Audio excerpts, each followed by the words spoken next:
Friends, আশা করি তোমরা সবাই খুব ভালো আছো আর আমিও খুব ভালো আছি। দেখো সকালে উঠে দেখি কি কুয়াশা, আর উঠতেও একটু লেট হয়ে গেছিলো, তার জন্য আমি তাড়াতাড়ি করে এখানে ব্রাশ করে নিলাম। করার পর আমি খাওয়া দাওয়াটাও কমপ্লিট করে নিলাম, কারণ আমার পড়ানো ছিল। তো সেখানেই আমি যাচ্ছিলাম পড়াতে। আর পড়াতে প্রথমে গিয়েই ওর কথাটা শোনো, আমাকে কি বলছে, কাজ ধরিয়ে দিয়েছে। এটা কি করে দেবো? ছুলে দেবো?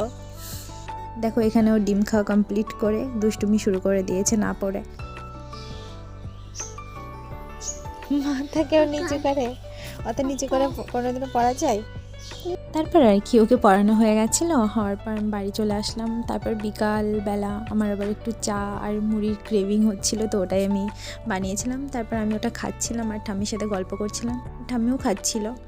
তো আমরা চা মুড়ি খাই আর গল্প করি। তোমাদের যদি ভিডিওটা ভালো লেগে থাকে তাহলে প্লিজ একটা লাইক করবেন। Thank you for watching.